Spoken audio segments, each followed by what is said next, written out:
I was working on yet another long overdue video in my apartment in Queens. My brain was frazzled, in that special creative hell created by feeling overworked, with no work to show for it. So I gave myself a break and watched a movie. I've been trying to make the most out of my Filmstruck subscription, so I checked that out. I saw that they had a collection of films by Ross McElwee, whose seminal documentary Sherman's March I had, to my great shame, never seen. So I decided to invest the time in watching it. Sherman's March, as a very authoritative voice tells us at the beginning, in 1864, during the American Civil War, Union General William T. Sherman began his famous March to the Sea.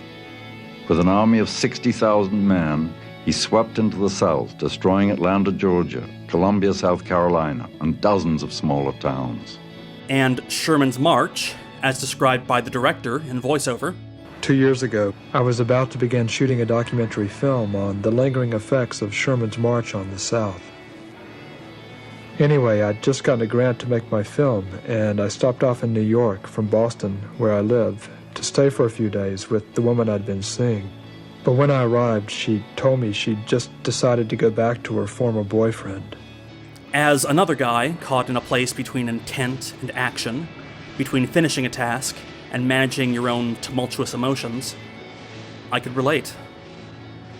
And it's why I decided to start this video by aping the structure of the film. Plus, I desperately need a faster turnaround time, so I wanted to see if I could finish a full video in a shorter time than I'm used to, so here goes. While setting out to document the South and the people who live there, McElwee uses most of his film stock to document the women in his life. His sister, his best friend Charlene, whom he would later marry, and a long, long string of crushes and paramours. As for me, I keep thinking that perhaps I should return to my original plan to make a film about Sherman's March, but I can't seem to stop filming Pat. Well, alright dude, it's your movie, whatever you want to do. In fact, part of me would dismiss the movie as self-indulgent crap, worthy of a vlog rather than a documentary. Like for one of those YouTube channels which somehow managed to make every single thing they talk about into an excuse to talk about themselves. Jesus Christ, Kyle, you stupid, narcissistic piece of shit. Get a real job. I stopped my self-loathing mid-sentence and continued writing because I remembered that I still had a point to make. The difference between self-indulgence and self-reflection. McElwee avoids the pitfalls of the former to do the hard, necessary work of the latter. Because McElwee, for a guy who turned his own life into a 2.5-hour movie, not to mention half a dozen documentaries after that, documenting his life into the 21st century, McElwee's pretty camera shy. The clearest view we get is this. He's a little drunk, come home from a costume party, filmed in half light and speaking in whispers because, well... I have to be quiet, though, because my father's asleep upstairs, and, I think he already has enough questions about the validity of my film project without seeing me dressed up like this. It's not the best look for him. And that's not even mentioning the Confederate uniform he's wearing. Tonight I have to decide also. Well, it is the South. Whether I'm going to stay here in Charlotte or... Of course, after this year, that's thankfully no longer an excuse.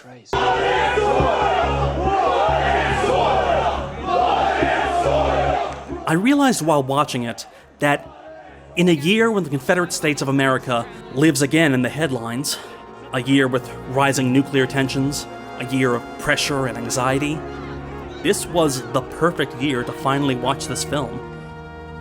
Because for all his time mooning over the objects of his affection, McElwee actually does manage to talk about William Tecumseh Sherman and the legacy of his march. Through his study of the people of the South, yes, including the women he courts, he creates a Southern mythology, with Sherman as its central figure. A mythology with its own visceral sense of the apocalypse. Sherman was merciless. He spared nothing. He spared nobody. And I'm sure in Vietnam we did the same thing. Any man that would burn a city to the ground like Atlanta was merciless. I'm sure we did the same thing in Vietnam, probably worse. We did. Did you know that they have total underground cities in Vietnam? Total underground cities in Vietnam and Russia. where they stockpile food, they carry on communications. That's why we never could win, because they have total underground cities underground, and if we have a nuclear attack, you know who's going to survive it? The Vietnamese and the Russians. In McElway's South, Judgment Day is always imminent. Armageddon imagines so much, it feels more like a memory. Because it actually is. A century-old wound slashed on the people of Georgia and the Carolinas. The southern fear of Northerners sweeping south and destroying everything Dixie held dear made reality. A famous line from the Battle Hymn of the Republic speaks of a terrible, swift sword. For the South, that sword was in Sherman's hand. Take a good look, my dear. It's a historic moment. You can tell your grandchildren how you watched the old South disappear one night. Sherman wasn't just a military commander, he was a figure from the Book of Revelations. For the Christian South, the two myths intertwine. We do have to accept the inevitable that Christ is coming again, because that's a promise. And not be concerned or worried over the Holocaust or the destruction that's predicted, but because hopefully none of us will be here when that even happens. The way they talk about it, the South survived an apocalypse, and they intend to again. We have allowed ourselves to become weak in our nuclear arsenal, so it's high time that this country take an isolationist viewpoint and get on with getting itself the strongest nation in the world, because you can't trust the communists. And in the early 80s, when another celebrity president was gleefully heating up a Cold War, when nuclear winter was again a terrifying plausibility, that stereotypical Southern backwoods survivalism suddenly makes sense. The only thing we want from governments at all levels is to simply be left alone. Leave us alone. You better leave us alone. Course, there's a part that's missing. A big part. You'll notice that neither I, nor any character in the film, has uttered the word slavery. Because when they do talk about slavery... I really get turned on about the Civil War. Now, I know it's been 100 years, and I still don't think we were wrong. Only in that slavery should not be enforced. It should be a right. If you want to be a slave, be a slave. If you don't, fine. Oh, that's bad. That is so bad. That is a hot take. Yeah, a big problem with Sherman's March, not just with this film, but with the way we talk about the historical event, it's focused on the experiences of the white Americans involved. Oh, there are black people in the film, but McElway doesn't have the same intimacy that he shows with his white friends. We never get the African-American perspective on the legacy of William Tecumseh Sherman, because that legacy is huge. I mean, the late great unpleasantness was really a great unpleasantness. He destroyed everything. He also freed slaves along the way. I don't recall the film mentioning that. Nor is there any mention of how many of those freed slaves drowned in Ebenezer Creek while they were fleeing from Confederate cavalry. Nor any mention of how Sherman's scorched earth policy hurt the South's black population, already weak from years of malnourishment. Nor any mention about how it was Sherman who made the famous broken promise of 40 acres and a mule. His legacy with the Black South is just as complex, if not more, than his legacy with the White South. I wish I could get a black Southerner's opinion on him. Then I remembered, oh yeah, I'm dating one. Sherman, it was interesting learning about Sherman in school because the history books are very, very against him. The Georgia history books are. So it just kind of portrays him in the most negative light possible, which, of course, me as a black person in the South trying to be contrarian to all the white people, I, developed this love for General Sherman that was very, unfounded for a few years. I didn't really do, just based on what was in the textbooks, but I didn't read further until recently about him. And Basically what I learned is that General Sherman kind of saw himself as a white savior kind of guy, which I think a lot of Union people did. But Sherman did free slaves during his march. He did. But what's interesting is that when he did free slaves, Sherman refused to let slaves become part of his army. He wanted, for his military forces specifically, what he wanted to do was, take the South down, and he wanted to do it with himself and his white soldiers. He didn't really have much interest in black soldiers working with him, which I found to be really interesting. And he also didn't really like the idea of everyone just encouraging slaves to run away, because he felt like the war was going to handle it. And so why mess things around when they're gonna handle it? Like, it's like he just acted like it was like a waste of time.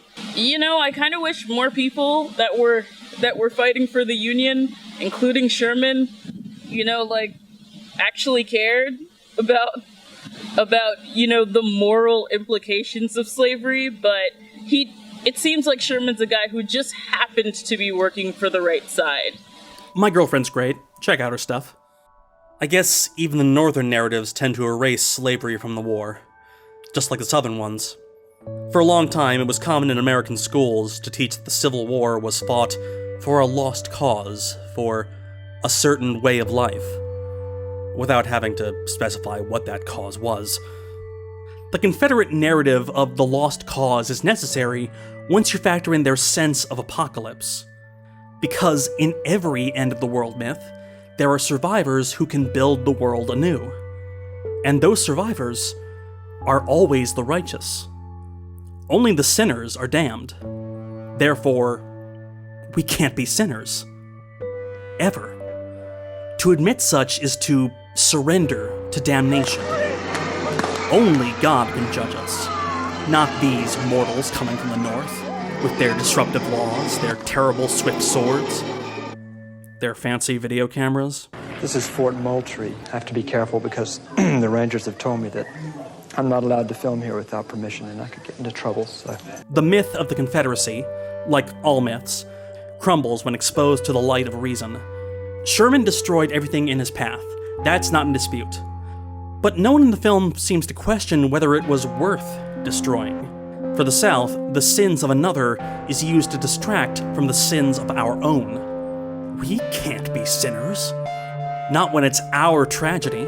Many of those young boys, some of them went in at 14 and 15, they never had a sweetheart.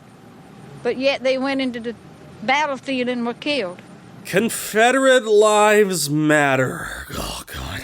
It's why some people insist that we can't talk about gun control right after a mass shooting. Why we can't talk about climate change after a record-setting flood. We are the oppressed, not the oppressors. We cannot be sinners. Send your thoughts and prayers, but keep politics out of it. See, I'd do them a lot better if I had on some underpants. But, of course, politics is always in it. Always. I keep wondering how I should have responded to Pat's comment about not wearing any underpants. I mean, that's not like telling someone that you're not wearing any socks. Also, I've begun having my dreams about nuclear war again. Incidentally, while I was writing the script, my brother called me from his place in North Carolina. He and his friends were also wondering how to survive a nuclear war. I suppose most people are now. The work of Ross McElwee inspires us to rethink our boundaries. He tackles the assumption that art is the escape from life, rather than a confrontation of it. But from a distance, behind the safety of the camera, McElwee can be both present and absent, observer and participant. And he knows this, as does his family. You have an instant rapport with people because you have a camera. At least it's something to talk, a conversation piece. I'll try to think of it that way from now on. You should. McElwee reminds us that the stories we tell ourselves affect our actions, that we're constantly being shaped by narratives thrust upon us, and by narratives that we perpetuate, even if we cringe when the cameras roll. Would you stop? Would you stop? Don't touch that lens. I can't help it. touch it. Turn it off. This is important. This is not art. This is life. All right. She's wrong. It's art that helps us have a life. And I think I'll end this video by showing a Southern monument that I think is worth preserving.